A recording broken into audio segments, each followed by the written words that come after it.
जब रावण नहीं मर रहा है तो भगवान श्री राम हट हार के बैठ गए, मेरे से नहीं हो रहा।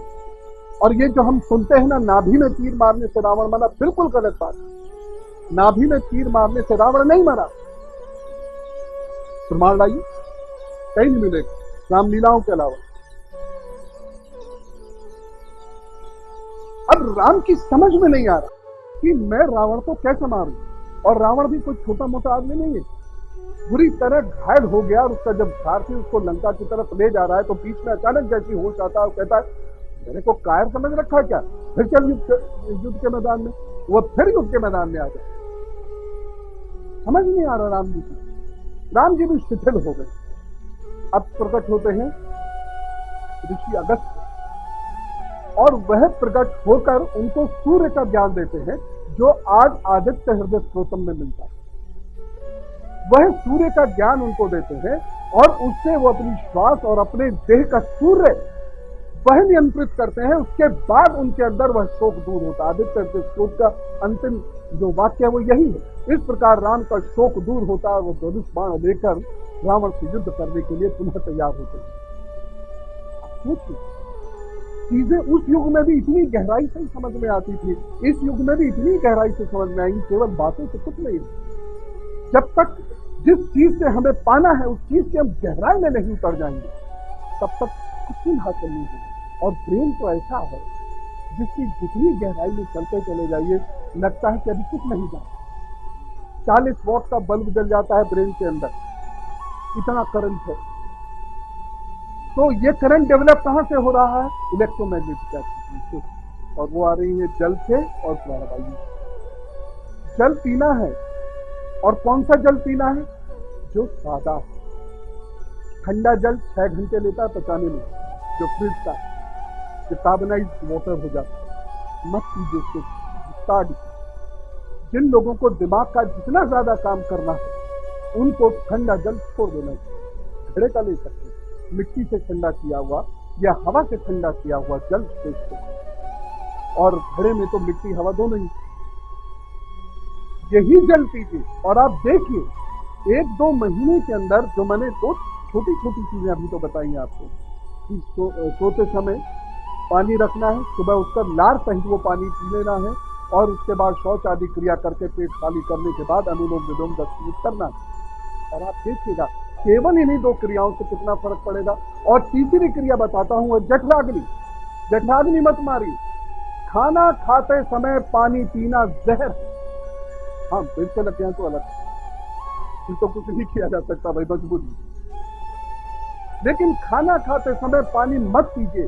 2 दिन भयंकर बेचैनी होगी आपको, और तीसरे दिन जिंदगी भर ये कर नहीं पाएंगे। क्योंकि बिना पानी के जब आप खाना खाते हैं तो जो जठराग्नि से शरीर हल्का होता है, खाना पचता है, और जो पोषक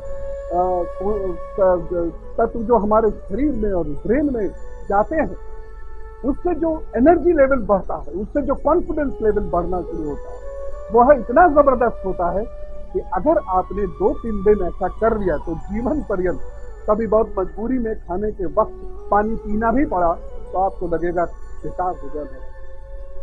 इतना होगा। 2 दिन ऐसा करके देखिए।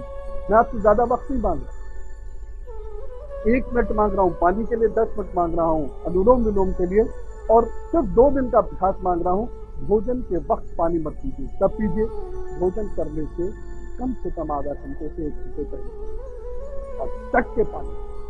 और भोजन करने के लगभग आधे घंटे, मिनिमम आधे घंटे के बाद से लेकर 1 घंटे तक। 1 घंटे हो जाए तो क्या।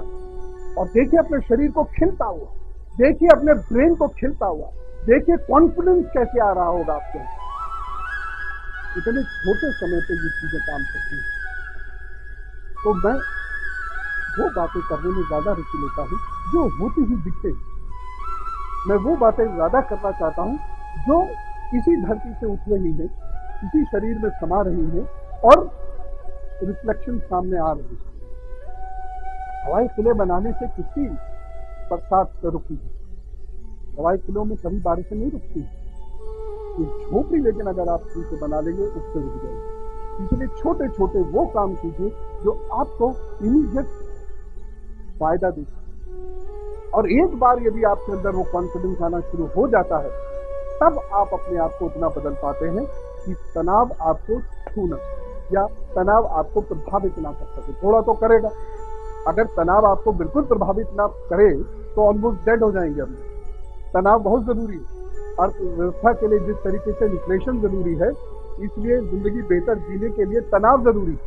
तनाव नहीं होगा तो हार्मोन्स का एक्सप्रेशन नहीं होगा और हमारा बॉडी ऑलमोस्ट एक डेड जैसी बिहेव करती है। इसलिए थोड़ा तनाव तो चाहिए, लेकिन वो तनाव हमें परेशान ना करे, इसीलिए ये बेहद आवश्यक है। और मैंने इसमें साफ चीज कही थी, उसकी तरफ ध्यान आकर्षण चाहूंगा कि आप खुद को इतना बड़ी कर लेंगे कि तनाव आपको परेशान नहीं करेगा। क्यों? ये रिश्ते नाते तनाव देंगे, ये नहीं रुकते। कोई हथियार इन पे काम नहीं करता। अरे कृष्ण जी कोई करा, कृष्ण जी नहीं कर पाए, कृष्ण जी मैनेज नहीं कर पाए, राम जी भी मैनेज नहीं कर पाए, तो रिश्तेदारों को कोई मैनेज नहीं कर सकता। वो बेहतर है उन्हें मैनेज करने की कोशिश ना करें, बेहतर है खुद को मैनेज करना। क्योंकि एक साड़ी, एक अच्छे जूते, एक अच्छी पतलून के ऊपर किसी भी हद तक आपकी निंदा आलोचना हो सकती है।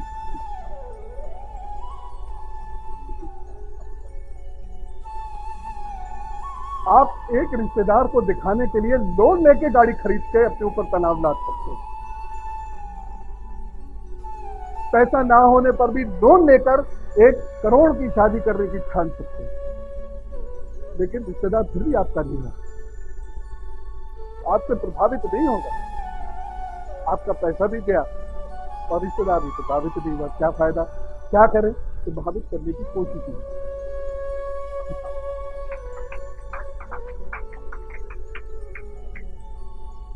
रिश्तेदार को सुख तब मिलता है जब आप मुसीबत में होते हैं,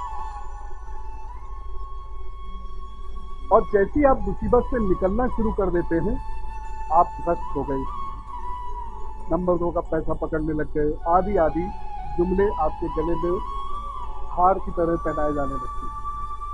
तो रिश्तेदार को तनाव तब कम होगा जब आप तनाव में होंगे, और जैसे ही आप तनाव से बाहर आए, उसको तनाव होने लगे। तो लिहाजा उसे खुश करने की कोशिश मत कीजिए। दूसरी चीज, समाज या तो सर पर बैठता है और या समाज फॉलो करता है। तीसरी कोई गति समाज की नहीं है। जब समाज सर पर बैठता है तो आप दुनिया का हर कार्य समाज के लिए करते हैं और तनाव पाते हैं, क्योंकि समाज को आपके खुशी से कोई मतलब नहीं।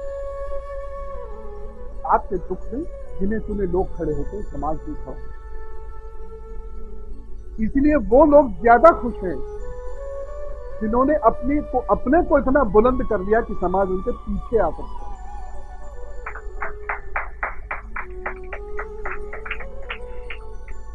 वही समाज था 2013 से पहले जो गुजरात के मुख्यमंत्री को राक्षस कहता था, और वही समाज उस मुख्यमंत्री का नाम तो छोड़िए, अपनी दीवारों पर फोटो लगाए घूमता है, हृदय में दिखाए घूमता है। क्योंकि सीधी सी बात है, उस व्यक्ति ने समाज को सर पर नहीं रखने की संघर्ष किया, और समाज की आदत होती है वो हारते ही पीछे खड़ा हो जाता है। समाज हारा, पीछे खड़ा।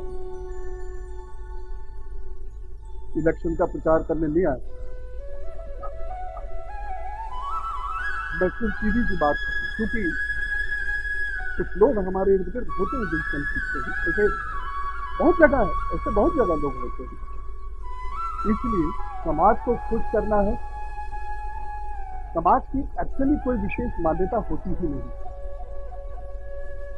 इसलिए उसे खुश करने के चक्कर में आप बिल्कुल मत करिए।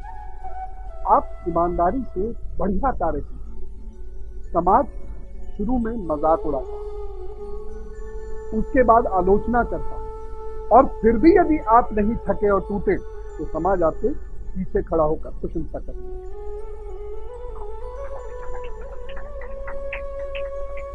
यही समाज था जब कंप्यूटर चलाए थे राजीव गांधी जी, तो कंप्यूटर की वजह से पूरा देश बर्बाद हो जाएगा, ऐसा कहता था।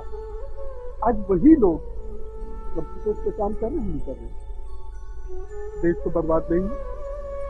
लिहाजा समाज के लिए उस तरीके से काम मत कीजिए, समाज की सेवा के लिए हर तरीके से काम समझ रहे। अब तीसरी चीज है बॉस, वो कभी नहीं खुश होता। वह सब प्राणी ही नहीं जो खुश हो सकते, और अगर खुश होगा भी तो टेम्परेरी, अगले दिन कहां नाराज हो जाएगा पता नहीं। चौथी चीज जिससे आपका वास्ता अक्सर पड़ता होगा, वो सरकारी लोग, वो किसी से खुश हुई क्या, उनका एक निश्चित दायरा है, इस बात को समझ ही रहे हैं। रिकॉर्डिंग चल रही है, लिहाजा जो अच्छे लोग हैं, अच्छे सिद्धांत हैं, उसके लिए काम कीजिए।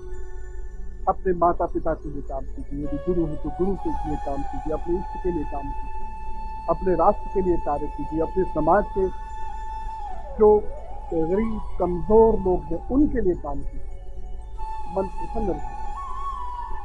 और प्रश्न उत्तर का सिलसिला हमें शुरू करना है, और मैं उसको चाहता हूं कि वो बहुत कारगर प्रश्न उत्तर सत्र हो, इसलिए बस एक और छोटी सी बात कहते अपनी बात को पूर्ण करता हूं। परिस्थितियां कभी नहीं बदलती,